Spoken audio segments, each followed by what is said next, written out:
आप लोग का स्वागत है दोस्तों। आज के वीडियो में हम लोग आपका एक नया स्टैंडर्ड ऑन ऑडिटिंग स्टार्ट करने वाले हैं, ऐसे 500 ऑन ऑडिट एविडेंस। पर ये स्टार्ट करने से पहले मेरा आप लोगों से कुछ सवाल है, कुछ बातचीत करना चाहता हूं। जो भी हमने अभी तक पढ़ा है, क्या आप लोगों को समझ में आया? अगर आया है तो मुझे बताइए ना, व्हाट्सएप कर दीजिए, स्टडी ग्रुप में लिख दीजिए, गूगल प्ले स्टोर पर आप रिव्यू भी लिख सकते हैं क्लासेस का।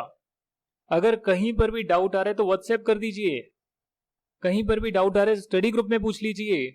अगर आप डाउट पूछेंगे नहीं तो मुझे कैसे पता लगेगा कि मैंने जो पढ़ाया वो आपके समझ में आया है या नहीं आया?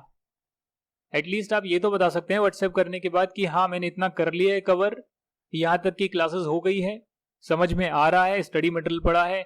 या नहीं समझ में आ रहा है तो ये चीज नहीं समझ में आ रही है तो मुझे बता सकते हैं आप लोग। अगर आप बताएंगे नहीं तो हम कैसे क्वालिटी इंप्रूव करेंगे? मैंने टैक्सेशन पढ़ाया हुआ है, ऑडिट तो मैं फर्स्ट टाइम पढ़ा रहा हूं ना आप लोगों को।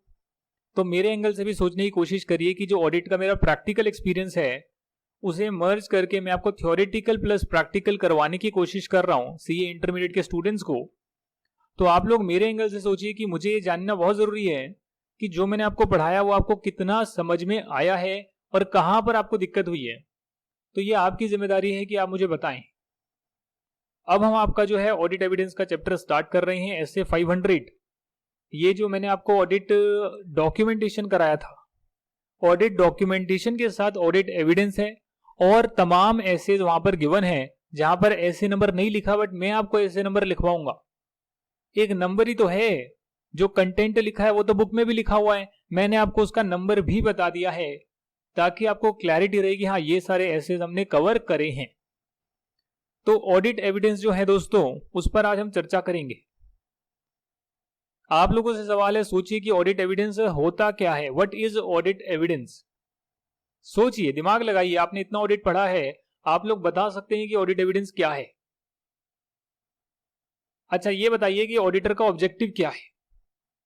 ऑडिटर का जो ऑब्जेक्टिव है, मैं स्टैट्यूटरी ऑडिटर के संदर्भ में बात कर रहा हूं, रेफरेंस में बात कर रहा हूं कि जो स्टैट्यूटरी ऑडिटर है या ऑडिटर ऑफ फाइनेंशियल स्टेटमेंट है, अगर मैं उसके एंगल से बात करूं तो उसे जो है फाइनेंशियल स्टेटमेंट पर अपनी ओपिनियन देनी होती है।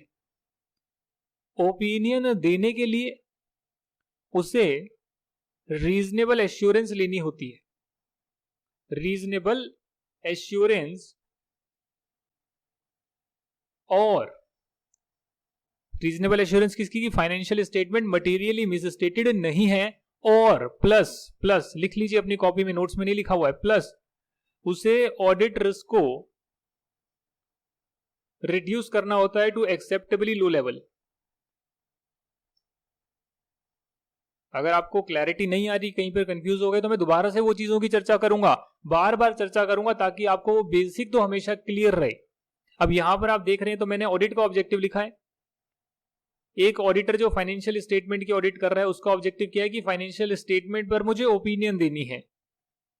क्या ओपिनियन देनी है? ट्रू एंड फेयर व्यू आ रहा है नहीं आ रहा? कैसे देगा? रीजनेबल एश्योरेंस लेकर देगा। किसकी रीजनेबल एश्योरेंस लेगा?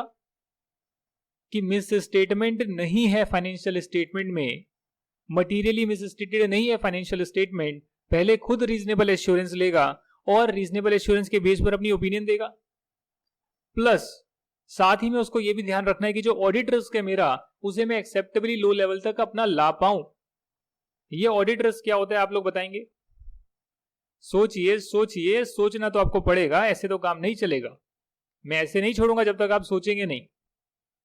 सोचना पड़ेगा आपको कि ऑडिटर इसको एक्सेप्टेबली लो लेवल तक क्यों लाना चाहता है ऑडिटर। चलिए छोड़िए, ये बताइए कि ऑडिट रिस्क होता क्या है। ऑडिट रिस्क होता क्या है ये मैंने आपको करवाया है। एक होता है रिस्क ऑफ मटेरियल मिसस्टेटमेंट, कि ऑडिट करने से पहले फाइनेंशियल स्टेटमेंट मटेरियली मिसस्टेटेड हो, उस रिस्क को बोलते हैं रिस्क ऑफ मटेरियल मिसस्टेटमेंट, जो कि होता है आपका, क्या होता है आपका? इनहेरेंट रिस्क और कंट्रोल रिस्क। यही होता है ना, इनहेरेंट रिस्क और कंट्रोल रिस्क। ये आपका रिस्क ऑफ मटेरियल मिसस्टेटमेंट होता है। और अगर इसमें हम डिटेक्शन रिस्क को भी जोड़ दें डिटेक्शन रिस्क है कि ऑडिटर डिटेक्ट नहीं कर पाएगा कि फाइनेंशियल स्टेटमेंट में मटेरियल मिस स्टेटमेंट है, उसे डिटेक्ट नहीं कर पाएगा। तो अगर इन तीनों को कंबाइन कर दें तो ऑडिट रिस्क आ गया कि फाइनेंशियल स्टेटमेंट मटेरियली मिसस्टेटेड होगी बट ऑडिटर जो है क्लीन ओपिनियन दे देगा, यानी कि auditor will give a wrong opinion when financial statements are materially misstated, उसे बोलते हैं ऑडिट रिस्क। बात समझ में आ गई आपको? मैंने दोबारा से आपको ऑडिट का स्टार्टिंग से सब कुछ करवा दिया।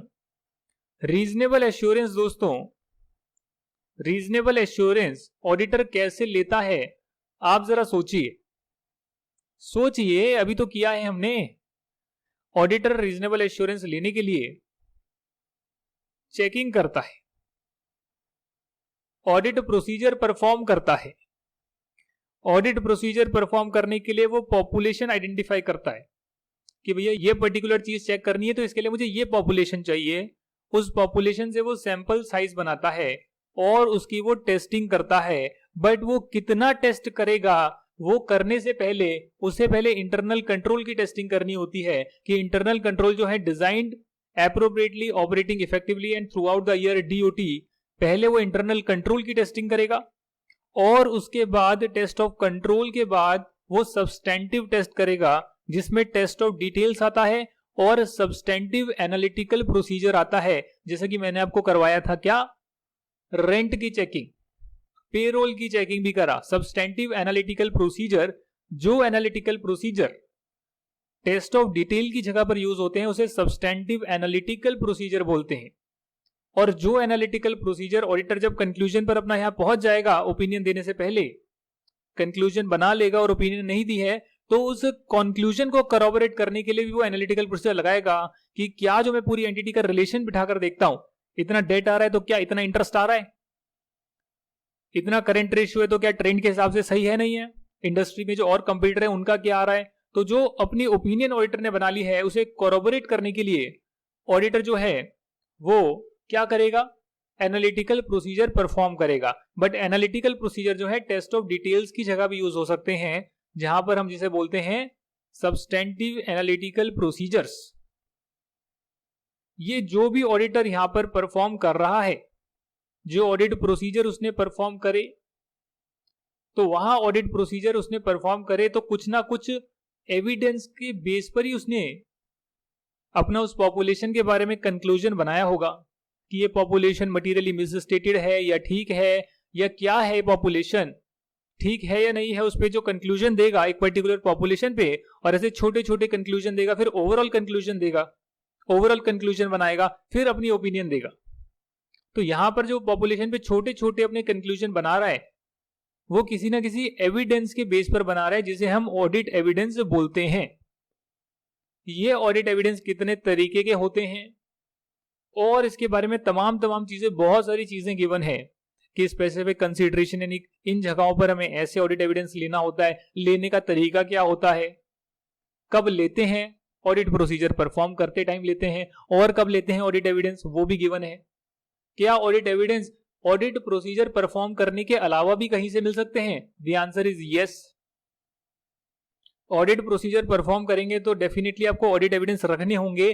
पहला है क्यों, इसलिए रखने होंगे ताकि अगर कोई आप पर सवाल उठाए, क्वेश्चन करे कि आपने स्टैंडर्ड्स ऑन ऑडिटिंग के हिसाब से नहीं करा, आपने अपनी जजमेंट जो है ऑब्जेक्टिव वे में नहीं दी है, तो हम प्रूव कर सकते हैं देखिए ये एविडेंस है, और ये एविडेंस देखकर कोई भी इंसान यही जजमेंट देगा जो मैंने दी है, therefore I am objective in my approach, ऐसा स्टैट्यूटरी ऑडिटर बोलेगा।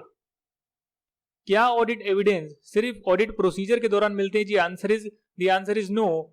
ऑडिट एविडेंस जो है वो आपको प्रीवियस ऑडिट से भी मिल सकते हैं। मान लीजिए पिछली बार आपने ऑडिट करा और वही चीजें आगे कंटिन्यू हो रही है, तो आप प्रीवियस ऑडिट में जो ऑब्टेन करे थे डॉक्यूमेंट्स उसे भी यूज कर सकते हैं। दूसरी चीज है, जब आप क्लाइंट एक्सेप्टेंस करते हैं, क्लाइंट को एक्सेप्ट कर रहे हैं कि हाँ इस क्लाइंट के साथ हम काम करेंगे, कंटिन्यू करेंगे, क्वालिटी कंट्रोल का स्टैंडर्ड था ऐसे 220, वहां पर बात लिखी है, तो वो जब प्रोसीजर हम परफॉर्म करते हैं तो वहां भी कुछ ना कुछ हम डॉक्यूमेंट कलेक्ट करते हैं, और वो भी एक तरह से ऑडिट एविडेंस का काम करते हैं जिसे हमें डॉक्यूमेंट करना होता है। ऐसा हमारा SA 230 बोलता है, ऑडिट डॉक्यूमेंटेशन। मैंने आपको ऑडिट जो है दोबारा से पूरी पिक्चर क्रिएट कर दी है। अब आप लोग समझ गए होंगे कि हम किस दिशा में जाने वाले हैं। ऐसे 500 डिस्कस करेंगे ऑडिट एविडेंस के बारे में। सर क्या होता है audit evidence? It is the information used by auditor in arriving at a conclusion. जो छोटे छोटे पॉपुलेशन पर कंक्लूजन बना रहा है, उस कंक्लूजन पर पहुंचने के लिए जो उसने इंफॉर्मेशन का यूज किया है, उस इंफॉर्मेशन को ऑडिट एविडेंस बोलते हैं। और जो कंक्लूजन पर पहुंचता है, उन कंक्लूजन्स के बेस पर ऑडिटर अपनी ओपिनियन बाद में बनाता है, ओवरऑल ओपिनियन अपनी बाद में बनाता है। यहां तक की बात आपको क्लियर हुई नहीं हुई?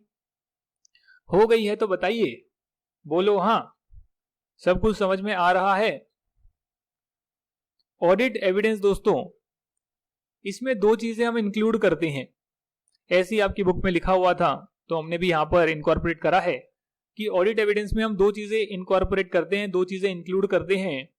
पहला है अकाउंटिंग रिकॉर्ड्स के विद इन जो इंफॉर्मेशन कंटेन्ड है, जैसे कि अकाउंटिंग की एंट्रीज है और उसके जो सपोर्टिंग रिकॉर्ड्स हैं, जैसे कि invoice, contracts, agreement, ledger, journal entries. तो एक एंट्री के पीछे जो बाकी के सपोर्टिंग डॉक्यूमेंट्स हैं, वो सारी चीजें आपका ऑडिट एविडेंस है।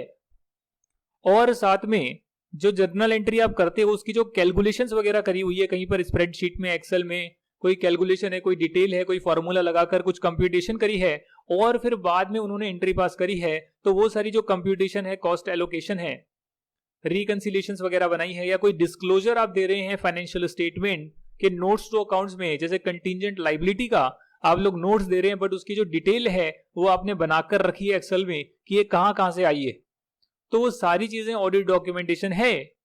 जो एक पर्टिकुलर कंटीजेंट लाइबिलिटी का अमाउंट आया है, वो किसने, लॉयर ने आपको बताया होगा इतने की लाइबिलिटी आ सकती है अगर हम केस हार गए, तो उसका लेटर ऑडिट एविडेंस है।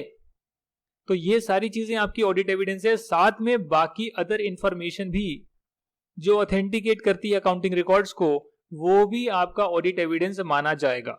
जैसे कि example, minutes of the meeting, board की मीटिंग होती है, उसमें उन्होंने कोई डिसीजन लिया, उस डिसीजन के बेस पर कंपनी काम करेगी और फिर इनवॉइस आएगा, फिर एंट्री पास करेंगे, तो वो तो यहां पर आ गई। पर जो बोर्ड मीटिंग में डिसीजन लिया उसके मिनट्स जो होंगे, वो भी आपके लिए ऑडिट एविडेंस है कि ये बोर्ड ऑफ डायरेक्टर ने ऑथराइज किया था, ये वाली चीज बोर्ड ऑफ डायरेक्टर्स ने ऑथराइज करी थी। साथ ही में जो आपकी रिटर्न कंफर्मेशन आएगी डेटर से, क्रेडिटर से, वो सब भी आप लोग लेंगे। अकाउंटिंग एंट्री नहीं है, बैलेंस का कंफर्मेशन है, बट वो भी आपका ऑडिट एविडेंस है। और साथ में जो आप टेस्ट ऑफ कंट्रोल करते हैं, कंट्रोल की टेस्टिंग करते हैं, डॉक्यूमेंट लेते हैं, वो सारे डॉक्यूमेंट तो यहां पर आ जाएंगे। पर कंट्रोल का जो मैनुअल बना हुआ है, जो इंटरनल कंट्रोल का मैनुअल है कि ये कंट्रोल एंटिटी ने लगाए हैं, उसे भी आप डॉक्यूमेंट करेंगे, क्योंकि वो भी एक तरह से ऑडिट एविडेंस है। मैनेजमेंट ने ओरली बताया आपको, आप बोलेंगे यार कोई मैनुअल दे दो अपना इंटरनल कंट्रोल का, जिसको स्टैंडर्ड ऑपरेटिंग प्रोसीजर भी बोला जाता है, एसओपी बोला जाता है, तो आप लेंगे तो वो भी एक तरह से एविडेंस है। तो ये दोनों चीजें आपके ऑडिट एविडेंस होते हैं, अकाउंटिंग रिकॉर्ड और उसके सपोर्टिंग डॉक्यूमेंट, और जो बाकी की इंफॉर्मेशन है विच ऑथेंटिकेट अकाउंटिंग रिकॉर्ड्स, ये सारी चीजें आपका ऑडिट एविडेंस माना जाता है। आपका जो एसए 230 है वो कहता है, ऑडिट डॉक्यूमेंटेशन का आपका स्टैंडर्ड है, हमने किया है डिस्कस, वो कहता है auditor should document the audit procedures performed. Audit procedures are not audit evidence, audit procedure is the work done by the auditor. पर ऑडिट डॉक्यूमेंटेशन का ऐसे बोलता है कि ऑडिटर जो काम कर रहा है, जो प्रोसीजर बना रहा है, उसे भी डॉक्यूमेंट करेगा। अब वो चाहे फिजिकल करे या इलेक्ट्रॉनिक फॉर्म में करे, वो उसकी हेडेक है। साथ में जो उसने अपने ऑडिट प्रोसीजर के दौरान ऑडिट एविडेंस ऑब्टेन करे, उसे भी डॉक्यूमेंट करेगा, ऐसा 230 बोलता है। ऐसे 230 ऐसा बोलता है। और जो ऑडिटर ने कंक्लूजन रीच करी है एक पर्टिकुलर पॉपुलेशन की टेस्टिंग के बाद, उस कंक्लूजन को भी डॉक्यूमेंट किया जाएगा। तो फटाफट काम होएगा, अगर कोई रिव्यू करने आएगा तो फटाफट देखेगा कि हाँ ये कंक्लूजन थी, अच्छा ये ऑडिट प्रोसीजर परफॉर्म किया, ये एविडेंस है, ठीक है भाई आगे बढ़ो, ठीक काम किया, गलत नहीं किया है। तो इसीलिए आपका एसए 230 बोलता है कि आपको ये सारी चीजें डॉक्यूमेंट करनी पड़ेगी। बात समझ में आ रही है? ऑडिट एविडेंस से जुड़ी सारी चीजें हम यहां पर डिस्कस करेंगे। अब आपके सामने आता हुआ है types of audit evidence. Audit evidence कितने तरीकों के हो सकते हैं? अगर हम क्लासिफाई करें तो नेचर के बेस पर क्लासिफाई किया जा सकता है, और ऑडिट एविडेंस को सोर्स के बेस पर क्लासिफाई किया जा सकता है। यानी कि सोर्स के बेस पर क्लासिफाई करके देखते हैं ऑडिट एविडेंस जो है इंटरनल हो सकते हैं, इंटरनली जनरेटेड, या एक्सटर्नल ऑडिट एविडेंस हो सकते हैं। आप लोग सेल करते हैं, सेल्स का इनवॉइस बनाते हैं, सेल्स का इनवॉइस बनाते हैं, क्या है ये? Internal document. पर जो सेल्स का इनवॉइस बनाया, किसी ना किसी पार्टी ने परचेज ऑर्डर तो भेजा होगा, उस पार्टी का परचेज ऑर्डर आया होगा, चाहे ईमेल पर आया, कैसे भी आया, तभी तो आपने सेल करी है। तो वो जो परचेज ऑर्डर है दैट इज एक्सटर्नल डॉक्यूमेंट। बात समझ में आ रही है? इंटरनल डॉक्यूमेंट तो मैनेजमेंट कैसे भी बना सकती है, फेक भी बना सकती है, बट जो सामने वाली पार्टी से आया है वहां पर थोड़ा सा चांसेस कम होगा कि मैनेजमेंट ने उसको कहकर गलत डॉक्यूमेंट भिजवाया, गलत डॉक्यूमेंट मंगवाया। Very difficult. इसीलिए ऑडिटर जो है एक्सटर्नल डॉक्यूमेंट्स पर ज्यादा रिलाई करेगा, एक्सटर्नल ऑडिट एविडेंस पर ज्यादा रिलाई करेगा, भरोसा करेगा। और एक एग्जांपल लेते हैं मटेरियल रिसिप्ट नोट का। जब मटेरियल आता है तो वहां पर material receipt note company generate करती है, जिसे स्टोर वाला जनरेट कर सकता है, और उसके बेस पर वो रिसिप्ट करेगा, अपनी एंट्री पास करेगा। अब जो मटेरियल रिसिप्ट नोट है वो तो इंटरनल डॉक्यूमेंट हो गया, पर जो इनवॉइस आया है, जो बिल आया है, जो आपने सामान खरीदा है, उस बिल को हम एक्सटर्नल डॉक्यूमेंट मानेंगे, क्योंकि वो आपने सामने वाली पार्टी से खरीदा है और सामने वाली पार्टी ने वो डॉक्यूमेंट जनरेट किया है, इसीलिए वो आपका एक्सटर्नल डॉक्यूमेंट माना जाएगा। सिमिलरली जो आपके मिनट्स ऑफ द मीटिंग है वो इंटरनल डॉक्यूमेंट है, पर जो आप बैलेंस कंफर्मेशन मंगवाते हैं वो आपके एक्सटर्नल डॉक्यूमेंट है। मैं ये नहीं कह रहा हूं कि आप इंटरनल डॉक्यूमेंट पे भरोसा नहीं कर सकते, बट अगर इंटरनल डॉक्यूमेंट के साथ एक्सटर्नल डॉक्यूमेंट भी अवेलेबल हैं तो आप एक्सटर्नल डॉक्यूमेंट को चूज करेंगे और उस पर ज्यादा रिलाई करेंगे। और जो है दोस्तों, हम ऑडिट एविडेंस को नेचर के हिसाब से क्लासिफाई कर सकते हैं। जैसा कि मैंने आपको एग्जाम्पल भी दिया था कि एक बार मैं ऑडिट करने गया था IGI इंटरनेशनल एयरपोर्ट पर, और वहां पर मुझे जो खाने की सामग्री थी, जो उसका डीप फ्रीजर था, उसमें मछलियों के साथ दूध की थैली रखी हुई मिल गई थी। तो वहां मैंने फोटो खींची थी। उस फोटो को, उस विजुअल को भी एक टाइप का ऑडिट एविडेंस माना जा सकता है। तो अगर हम बाय नेचर क्लासिफाई करते हैं ऑडिट एविडेंस को, तो विजुअल हो सकता है, ओरल हो सकता है, या डॉक्यूमेंट्री नेचर हो सकता है। विजुअल का मतलब फोटोग्राफ, ओरल का मतलब कि आपने इंक्वायरी करी, किसी से पूछा, पूछताछ करी, और डॉक्यूमेंट्री का जो मतलब है वो है कि आपने डॉक्यूमेंट कलेक्ट कर लिए। अगर आपको दोस्तों ओरल आपको एविडेंस कोई मिलता है तो उसे भी आप लिख कर रख लेंगे, हालांकि वो रहेगा तो ओरल, बट आपने डॉक्यूमेंट करने के लिए उसे रिटर्न में डॉक्यूमेंट कर लिया। या तो आप रिकॉर्डिंग भी कर सकते हैं, बट रिकॉर्डिंग से बेटर क्या है, अगर वो अलाउ करते हैं तो रिकॉर्डिंग कर लीजिए, अगर वो रिकॉर्डिंग अलाउ नहीं करते हैं तो फिर आप उसे अपने लैपटॉप में लिख लीजिए कि जो जो कमेंट्स मैनेजर ने बताए हैं, जो जो कमेंट एम्प्लॉय ने बताए हैं उन इंक्वायरी, उसे आप नोट डाउन कर लीजिए, ठीक है ना, और डॉक्यूमेंट कर लीजिए। यहां तक की बात क्लियर है दोस्तों?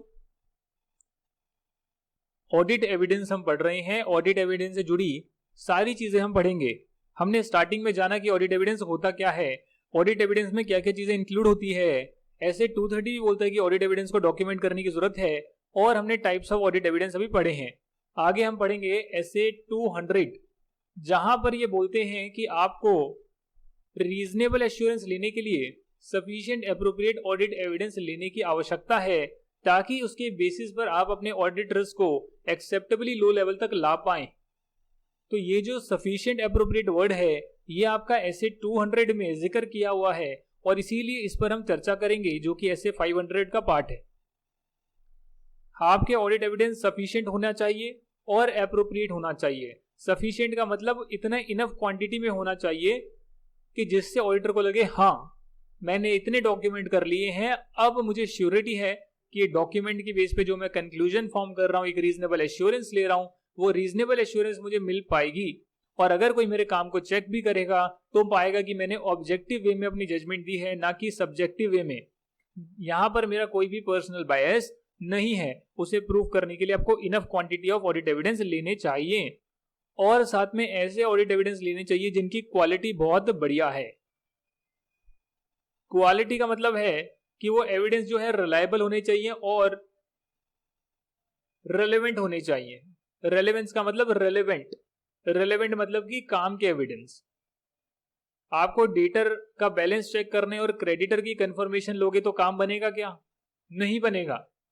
डेटर का चेक कर रहे हो, जिस डेटर का चेक कर रहे हो उसी का आपको क्या लेना है, उसी का आपको ऑडिट डॉक्यूमेंट करना है, उसी का आपको ऑडिट एविडेंस लेना है, उसी की आपको बैलेंस कंफर्मेशन लेनी है। बट आप बैलेंस कंफर्मेशन लेना चाहते हो 31 मार्च की, उसने आपको दी है 30 अप्रैल की, रेलेवेंट है या नहीं है? नहीं है।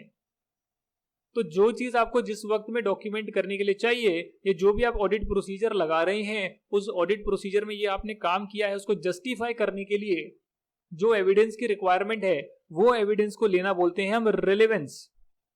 कि रेलेवेंट ऑडिट एविडेंस आपने ऑब्टेन किया है और साथ में वो रिलायबल भी है, यानी कि उसकी क्वालिटी भी हाई है। ऐसा नहीं है कि हम उसे बोल सकते हैं कि वो फेक डॉक्यूमेंट है। बात समझ में आई आपको? तो सफिशिएंट एंड एप्रोप्रिएट दोनों होना चाहिए, इसके बीच में हम एक बैलेंस बनाकर चलेंगे। और मैं आपके कुछ कॉन्सेप्ट को क्लियर करता हूं। मान लीजिए कि अगर आपका risk of material misstatement high है, तो उस केस में आप ज्यादा नंबर ऑफ ऑडिट एविडेंस लेंगे, ज्यादा क्वांटिटी के ऑडिट एविडेंस ऑब्टेन करेंगे, ज्यादा सैंपल पर चेकिंग करेंगे, ताकि आप अपना डिटेक्शन रिस्क को कम कर पाएं। अगर risk of material misstatement high है, ज्यादा चेकिंग करेंगे और ज्यादा ऑडिट एविडेंस कलेक्ट करेंगे।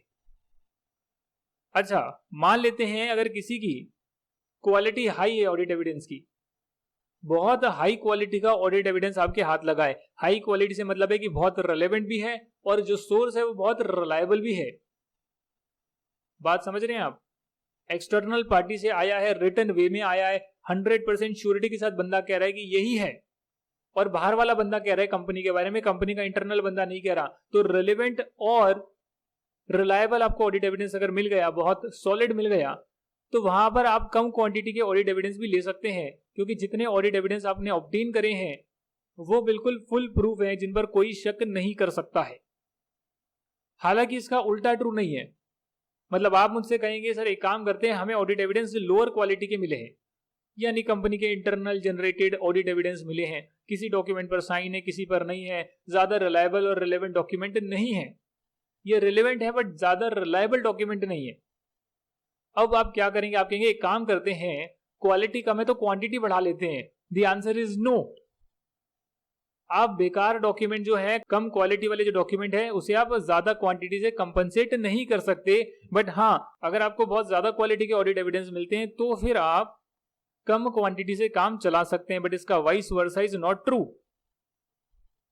और देखते हैं, हमने क्वांटिटी के बारे में बात करी, सफिशिएंसी के बारे में बात करी, ऑडिट एविडेंस सफिशिएंट होना जरूरी है, साथ में ऑडिट एविडेंस को एप्रोप्रिएट भी होना पड़ेगा, साथ में ऑडिट एविडेंस को एप्रोप्रिएट भी होना चाहिए। एप्रोप्रिएट का मतलब है उसकी क्वालिटी अच्छी होनी चाहिए, क्वालिटी अच्छी होने का मतलब है उसकी रिलेवेंस और रिलायबिलिटी अच्छी होनी चाहिए। In providing support for the conclusion on which the auditors opinion is based, मतलब जिस पर्टिकुलर कंक्लूजन पर ऑडिटर अपनी ओपिनियन देने वाला है, उस कंक्लूजन के पीछे के जो ऑडिट एविडेंस हैं रिलेवेंट एंड रिलायबल होने चाहिए। यानी कि वो जो ऑडिट एविडेंस है वो ऑडिटर की कंक्लूजन को सपोर्ट करें, ऐसे ऑडिट एविडेंस आपके पास होने चाहिए और भरोसेमंद सोर्स से आपके पास वो ऑडिट एविडेंस आने चाहिए। तभी हम बोलेंगे कि इस ऑडिट एविडेंस की क्वालिटी बहुत हाई है। रिलायबिलिटी इन्फ्लुएंस होती है, यानी रिलायबिलिटी जो है उसे फर्क पड़ता है और वो डिपेंड करती है on source and nature of the audit evidence. जैसा मैंने आपको बताया कि अगर एक्सटर्नल सोर्स से लेंगे तो रिलायबिलिटी ज्यादा होगी, रिटर्न में लेंगे तो रिलायबिलिटी ज्यादा होगी।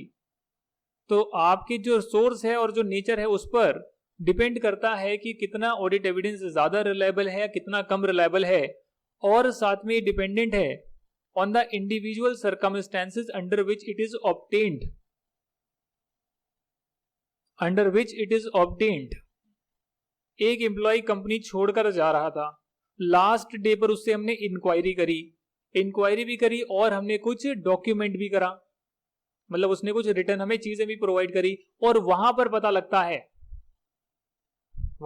लगता है कि ये जो बोल रहा है यहां कहीं ना कहीं फ्रॉड हुआ है, जिस वजह से ये कंपनी छोड़कर जा रहा है, और जा नहीं रहा, कंपनी ने निकाला है।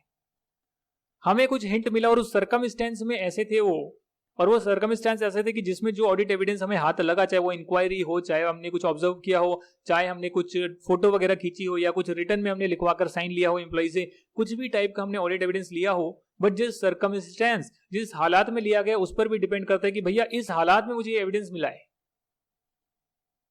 तो उसकी वैल्यू ज्यादा बढ़ जाती है। आप बात समझ रहे हैं? उसकी वैल्यू ज्यादा बढ़ जाती है। अब मैं आपको बताता हूं, मैं आपको रेनबैक्सी का एग्जांपल देता हूं। रेनबैक्सी के कैरिंग एंड फॉरवर्डिंग एजेंट्स की हम ऑडिट में गए, और वो स्टॉक ऑडिट थी और थोड़ा सा इंटरनल ऑडिट का भी एक छोटा सा हमें कुछ चेकलिस्ट थी, वो चेक करनी थी, जो कि 7 दिन का प्रोग्राम था। तो मैं ओखला में गया था, और पहले मैं वहां पर लखनऊ में भी जाकर आया था। तो जब मैं ओखला में गया था, वहां की बात बता रहा हूं, हम लोग क्वांटिटीज चेक कर रहे थे स्टॉक की, और जो स्टॉक पैक्ड होकर आए थे, जो स्टॉक पैक्ड होकर आए थे, उसमें हमने सैंपल पर एक डब्बे को खुलवाकर देख लिया कि जो डब्बे के बाहर लिखा हुआ है क्या उतनी ही क्वांटिटी अंदर भी है। और मजे की बात है कि जो क्वांटिटी बाहर लिखी हुई थी, अंदर कोई दूसरी क्वांटिटी थी, कोई दूसरा प्रोडक्ट था, दूसरा मेडिसिन था। मेडिसिन हो गया ना, रेनबैक्सी तो मेडिसिन देता है, तो अंदर दूसरी मेडिसिन निकल गई, डब्बे के बाहर दूसरी मेडिसिन लिखी थी। तो हमने बोला ये तो मिसमैच हो गया, क्वांटिटी गलत है। और इस हालात में हमें मिला, तो हमें पता है कि यहां पर मैनेजमेंट जिम्मेदार नहीं है, मैनेजमेंट जिम्मेदार नहीं है, क्योंकि ये जो ऑडिट एविडेंस है इसके बारे में तो मैनेजमेंट को भी नहीं पता कि इसके अंदर जो है गलत क्वांटिटी आई है। तो जैसे ही मैनेजर को पता लगा, उसने क्या किया होगा, उसने डेबिट नोट भेजा होगा, जो भी वैल्यू में डिफरेंस है उसका एक डेबिट नोट भेजा होगा, क्योंकि जब सामान खरीदा तो ये उनके क्रेडिटर्स में आ रहे होंगे। और अगर इन्होंने ज्यादा वैल्यू के आइटम परचेज करे थे और कम वैल्यू वाला आइटम आ गया, कम वैल्यू वाली मेडिसिन आ गई, तो इन्होंने डेबिट नोट भेजा होगा। ऐसे बहुत सारे सर्कमस्टेंस होते हैं जिसमें आपको ऑडिट एविडेंस ऑब्टेन होते हैं, और उन सर्कमस्टेंस के हिसाब से आप देख सकते हैं कि भैया ये जो मैं ऑडिट एविडेंस ले रहा हूं ये कितना रिलायबल और कितना रिलेवेंट हो सकता है। अब हम जो है सफिशिएंसी और एप्रोप्रिएटनेस पर इंडिविजुअली चर्चा करेंगे, एक के बाद एक चर्चा करेंगे। ऑडिट एविडेंस जो है सफिशिएंट होना चाहिए, और कितना सफिशिएंट होगा, कितना क्वांटिटी लेना सफिशिएंट होगा, ये ऑडिटर की जजमेंट पर डिपेंड करता है। As to what constitute sufficient audit evidence, auditor's judgment as to sufficiency may be affected by, मतलब कि जो ऑडिटर की जजमेंट है वो किन फैक्टर से अफेक्ट हो सकती है, वो अफेक्ट हो सकती है मटीरियलिटी से, वो अफेक्ट हो सकती है मटीरियलिटी से, कि भैया किस पर्टिकुलर चीज के बाद यूजर्स ऑफ फाइनेंशियल स्टेटमेंट को फर्क पड़ता है। मान के चलिए कोई आप ऐसी असर्शन चेक कर रहे हैं जो असर्शन लेस मटेरियल है। असर्शन का मतलब क्या है कि भाई जो फाइनेंशियल स्टेटमेंट में वैल्यू आ रही है ठीक है, कंप्लीट है, राइट एंड ऑब्लिगेशन कंपनी के हैं या नहीं है, यानी जो उनके पीछे हिडन चीजें हैं जो आप चेक करना चाहते हैं वो आपकी असर्शन है। और अगर आप असर्शन चेक कर रहे हो और कोई असर्शन लेस मटेरियल है to the users of financial statement, तो आप उसके कम एविडेंस भी लेंगे तो काम चल जाएगा। बट जो चीजें ज्यादा मटेरियल हैं, जिन असर्शंस को आप चेक कर रहे हैं वो असर्शन ज्यादा मटेरियल है कि भैया अगर यहां पर गड़बड़ी होगी तो फिर यूजर्स ऑफ फाइनेंशियल स्टेटमेंट को फर्क पड़ सकता है। तो उन असर्शंस के लिए जो आपने चेकिंग करी है, जो ऑडिट एविडेंस ऑब्टेन करे हैं, वो ज्यादा क्वांटिटी मिलेंगे।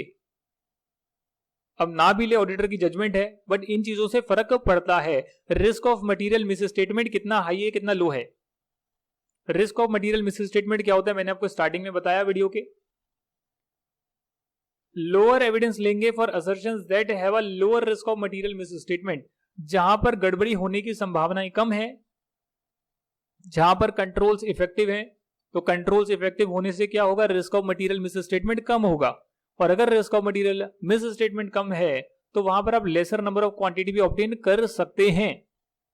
और अगर risk of material misstatement higher है फॉर एनी असर्शन, क्योंकि आप एक पर्टिकुलर आइटम चेक करते हैं तो उसकी हर असर्शन को आप एक साथ चेक नहीं करते।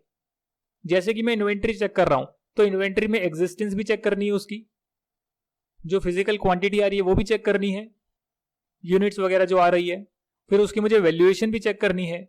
तो मैं जिस वक्त जो असर्शन चेक कर रहा हूं, एग्जिस्टेंस के लिए तो मैंने देख लिया, अच्छा यहां पर पड़ी हुई है, ये स्टोर आ रहा है। फिजिकल क्वांटिटी वेरीफाई करने के लिए मैंने स्टॉक काउंटिंग करी है सैंपल बेस पर, उनके एम्प्लॉय ने चेक करा और मैंने देखा। और उसके बाद फिर वैल्यूएशन चेक करने के लिए मैंने जो परचेज बिल वगैरह थे वो देखे कि हाँ ये बिल आया है और यहाँ पर ऐसे इन्वेंट्री पड़ी है, मैंने उसे एनआरवी से कंपेयर करा और कॉस्ट और NRV which ever is lower, फिर मैंने उससे डिसाइड करा कि हाँ मैंने अलग अलग असर्शंस चेक कर ली है, एग्जिस्ट भी करती है, फिजिकल काउंटिंग भी करी है और साथ में मैंने इसकी वैल्यूएशन भी चेक करी है। तो जिस पर्टिकुलर असर्शन के लिए हमारे जो यूजर्स ऑफ फाइनेंशियल स्टेटमेंट है उन्हें ज्यादा फर्क पड़ता है या वहां पर जो है risk of material misstatement higher है, तो उस केस में आप ज्यादा नंबर ऑफ ऑडिट एविडेंस ले सकते हैं। और साथ में डिपेंड करता है size and characteristics of the population. अगर पॉपुलेशन होमोजीनियस है यानी कि सेम टाइप की एंट्रीज बार बार बार बार बार बार आ रही है, तो वहां तो आप एनालिटिकल प्रोसीजर लगा सकते हैं और सैंपल में आप कम ऑडिट एविडेंस कलेक्ट कर सकते हैं, क्योंकि सेम चीज बार बार आ रही है और पॉपुलेशन बहुत स्मॉलर है। और वहीं अगर बहुत हायर पॉपुलेशन है, बहुत ज्यादा बड़ी पॉपुलेशन है और पूरी पॉपुलेशन हेट्रोजीनियस है, होमोजीनियस का मतलब सेम सेम, हेट्रोजीनियस का मतलब अलग अलग यानी डिफर करती है, तो वहां पर आप ज्यादा number of audit evidence collect करेंगे। ये कुछ फैक्टर्स हैं, materiality, risk of material misstatement और size and characteristics of the population, जिससे ऑडिटर को या ऑडिटर की जजमेंट को फर्क पड़ सकता है कि वो कितने number of audit evidence collect करेगा।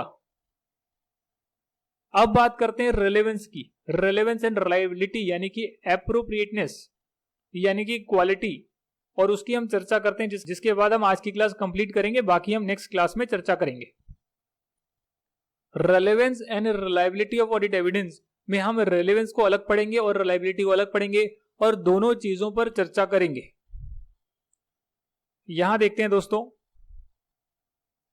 रेलेवेंस का मतलब क्या है कि ये रिलेवेंट है या नहीं है, यानी कि जो ऑडिट एविडेंस आप कलेक्ट कर रहे हो क्या कोई उसका लॉजिकल कनेक्शन है with the purpose of audit procedure and where appropriate the assertions under consideration. यानी जो आप ऑडिट प्रोसीजर परफॉर्म कर रहे हैं, जो आप असर्शन को चेक कर रहे हैं और जो आप ऑडिट एविडेंस ले रहे हैं, अगर इनके बीच में कनेक्शन होगा तो इसका मतलब कि वो ऑडिट एविडेंस रेलेवेंट है। और अगर बीच में कोई कनेक्शन नहीं है, फालतू ऑडिट एविडेंस आपने ले लिया, कोई कनेक्शन नहीं है बीच में, तो वो रेलेवेंट नहीं है। हमें इंश्योर करना है कि जो भी हम ऑडिट एविडेंस लें वो रेलेवेंट हो। A given set of audit procedure may provide audit evidence that is relevant to certain assertion but not for others.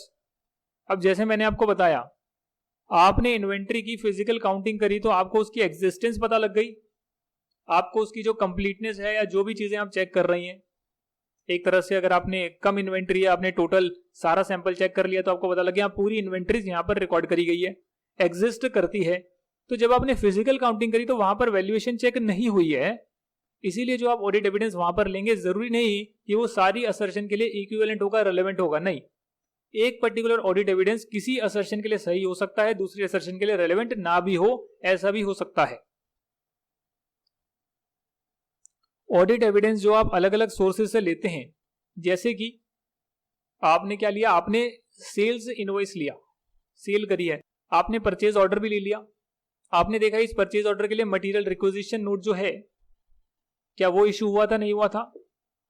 तो आपने बहुत सारी चीजें चेक कर ली, तो अलग अलग सोर्स से आप एक पर्टिकुलर चीज चेक करने के लिए ऑडिट एविडेंस कलेक्ट कर सकते हो, और एक पर्टिकुलर चीज चेक करने के लिए कई सारे रेलेवेंट ऑडिट एविडेंस हो सकते हैं।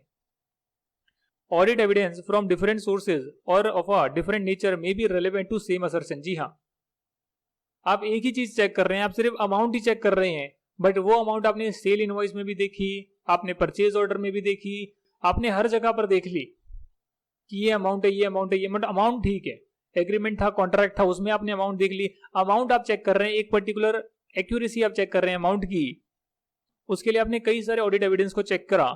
ऐसा हो सकता है कि एक पर्टिकुलर असर्शन के लिए कई सारे ऑडिट एविडेंस रिलेवेंट हो, ठीक है ना।